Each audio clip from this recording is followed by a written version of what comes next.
Tomorrow is the Tesla Cybertruck delivery day, November the 30th, 2023, and it's been long awaited and it's an exciting day for everyone in the Tesla community. However, looking past that, there are so many other things aligned for Tesla's future that we can be excited about. So let's talk about the next 10 or so catalysts that are aligned for Tesla. I'm not going to do these in any particular order. I'm just going to do them as I've noted down and the ones that come to my head.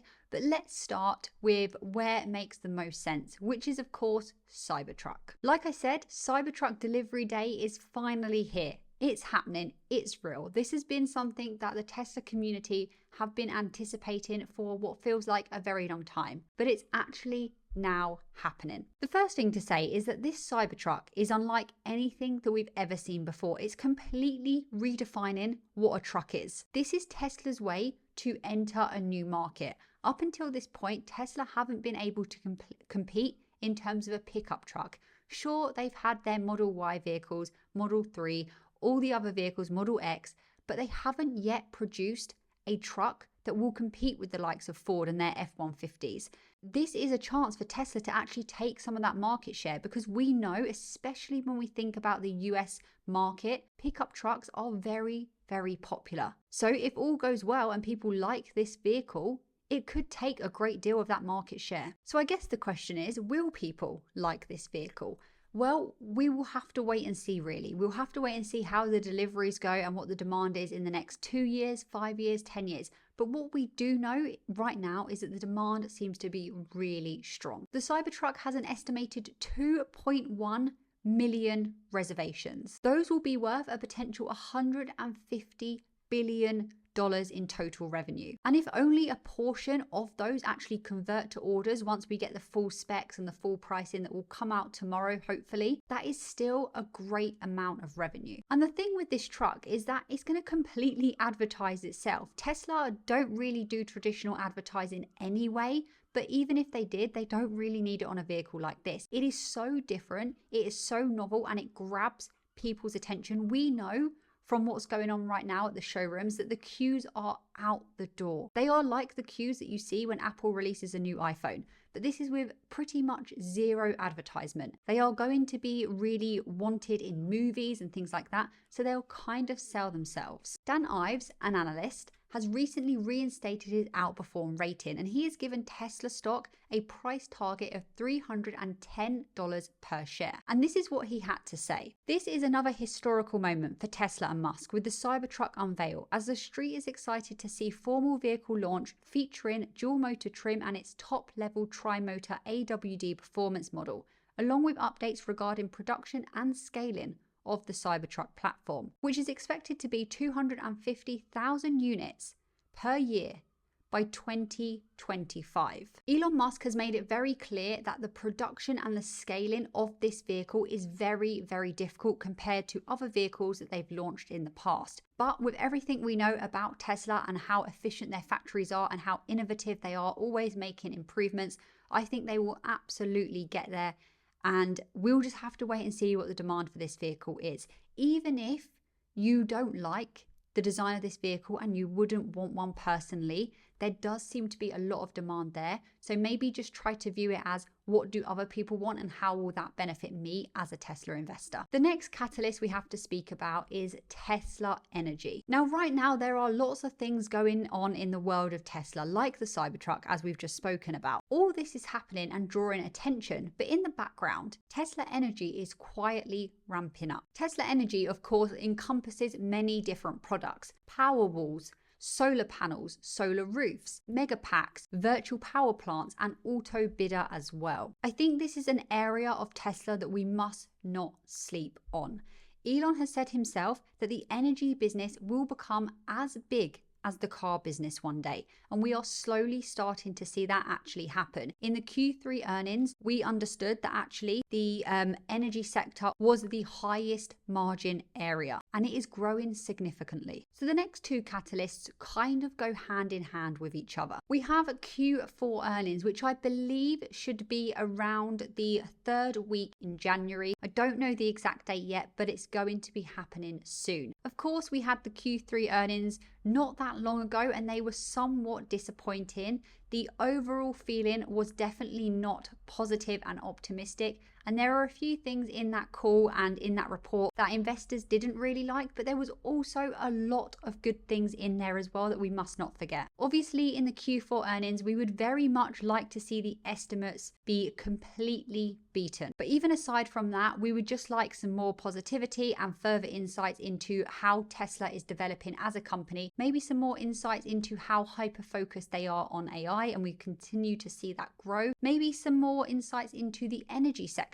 Is that continuing to be the highest margin business of Tesla? But all of that ties into the next one, which is the macroeconomic situation. Of course, this is a catalyst that is out of Tesla's control, but Tesla can control how they respond to different macroeconomic situations. A lot of people are thinking that moving on from this point, we will start to see the macro easing. People think that the Fed have now finished hiking interest rates, but I think we're just going to have to wait and see, honestly. There's no real knowing what's going to happen. But obviously, if interest rates do come down and the macroeconomic situation does get a little bit better, it will be more favorable for Tesla as a company, because people will have more spare money and be willing to actually put that money that they have on those high ticketed items like new vehicles. But what I will say on this one is that Tesla is a company that I think perform very well when the economic situation gets tough. A lot of other companies really struggle and have been struggling when the interest rates and inflation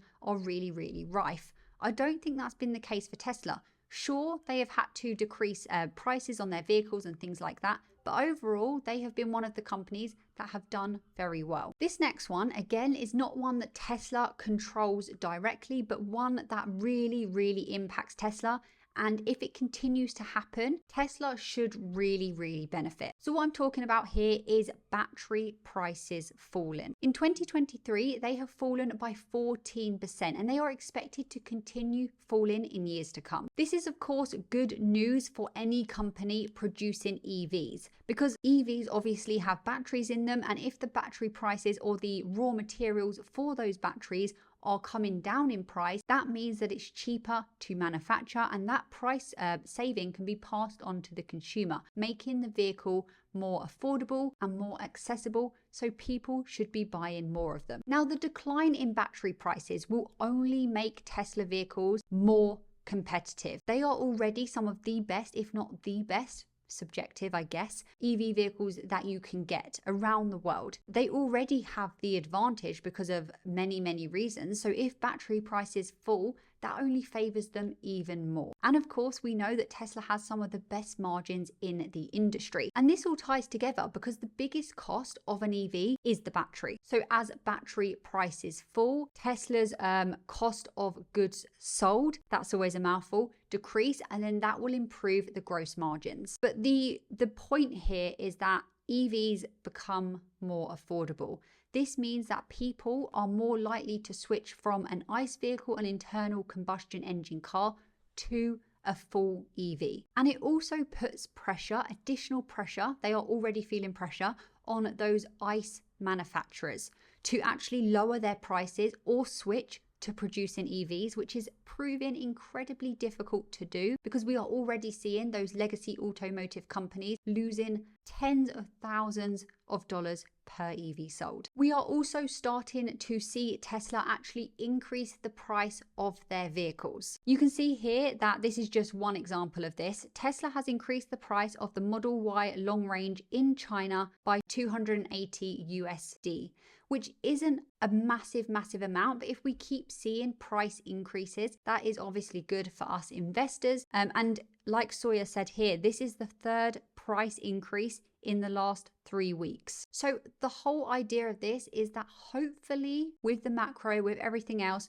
auto gross margins have now bottomed and we will only go up from here. Again, we don't know this. We're going to have to wait and see what everything has in store for Tesla and for us. If you do want to continue this conversation or talk about Tesla or any other stocks, investing strategies, etc., and you want to be notified every single time I buy or sell a position, consider joining the Patreon. It's £3 a month or the equivalent in your area, and come and join us. We have a great community over there. I'll leave a link in the description below. The next catalyst that we must speak about that is a very big one is, of course, FSD. Now, this is a whole video on its own, so I'm going to keep this very, very brief, and I'm just going to look to the near future and give some commentary on the future. We have FSD version 12. At the moment, as far as I understand, this is being released to Tesla employees to start using and start trying. But we should be seeing this publicly released very, very soon. And then once this happens, it will start going international, which we are already seeing the first signs of,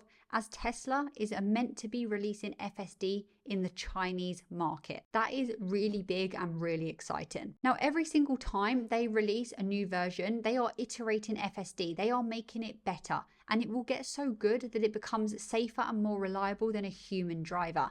At that point, they've solved FSD. That's one thing. Then that leads in to another catalyst, which is a little bit further down the line, maybe 2024 if you're really optimistic, who knows, and that is a robo-taxi fleet, which again is a whole different video. I'm trying to keep this one as brief as possible, but that completely transforms the transportation industry. Completely. And when you start looking into the potential numbers that go alongside a robo-taxi fleet, they get absolutely crazy, and you start understanding how people are putting such massive price targets on Tesla, because that alone is substantial. And then you add everything else that we're speaking about, and the numbers just go absolutely wild. Obviously, with something like FSD, there are many regulations surrounding it, and country-specific regulations as well. You can't just have FSD and then roll it out globally the next day. It's going to be a bit of a slow adoption because of those regulation issues that surround it. But it will happen. They are working towards it. And that's obviously just my opinion. But from what I can see, it's getting so much better all the time. And then when they have FSD solved, if you will, they can probably start licensing that out to other companies. And this could be a major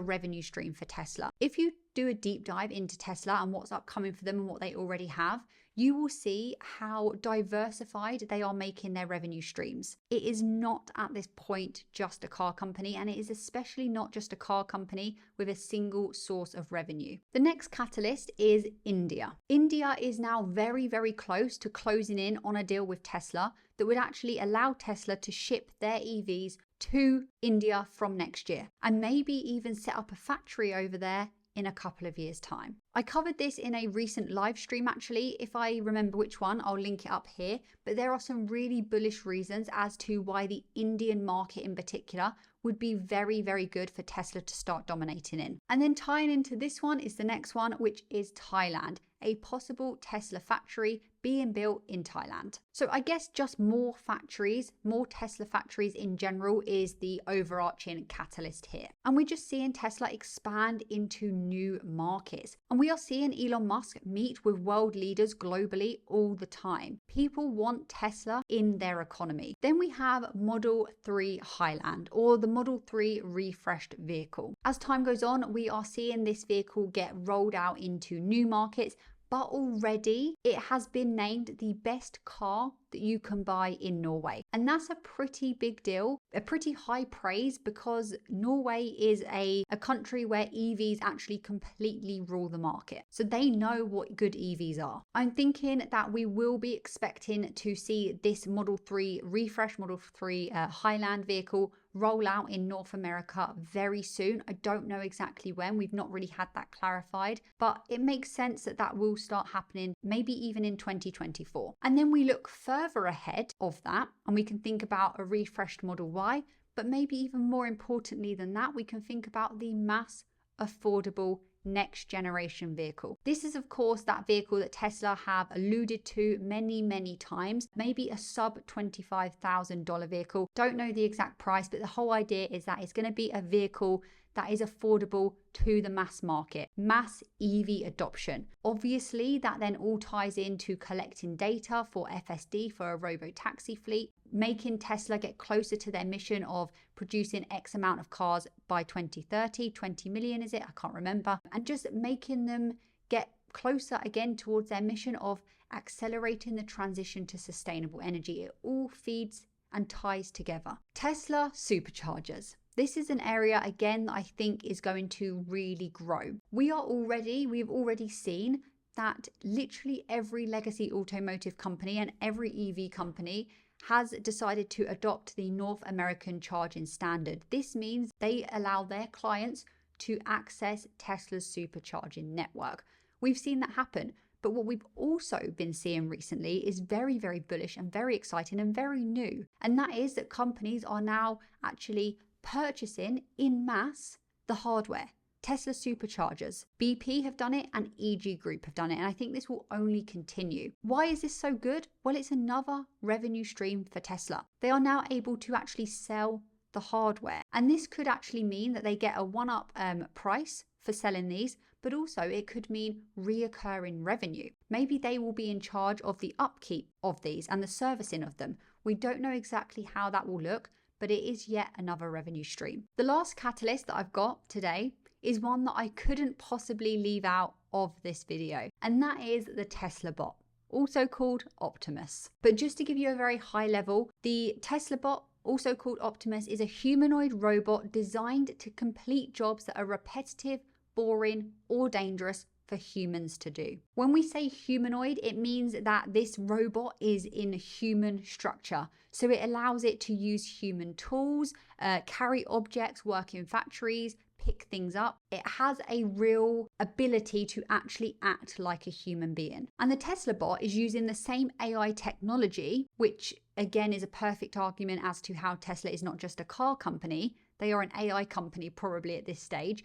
But it uses the same AI technology that is used for FSD in the Tesla vehicles. So it allows the bot to navigate the world in a very safe and efficient manner. Again, we don't know the exact timelines of when the bot will be available to be working in other companies' factories or going further afield when it's going to be available in the homes. But what we do know is they are making significant developments on the bot. They have them in showrooms. They are constantly improving what it can do. So I imagine it will happen. It's just a matter of when. I think it makes most sense that we will see them rolled out in mass at Tesla factories first, increasing the productivity and efficiencies within those factories even more than it already is, which is insane. Do you know what? Maybe that's already happening. I don't actually know. And then we'll see them going into other companies' factories. Then after that, I imagine they will start rolling them out to the home.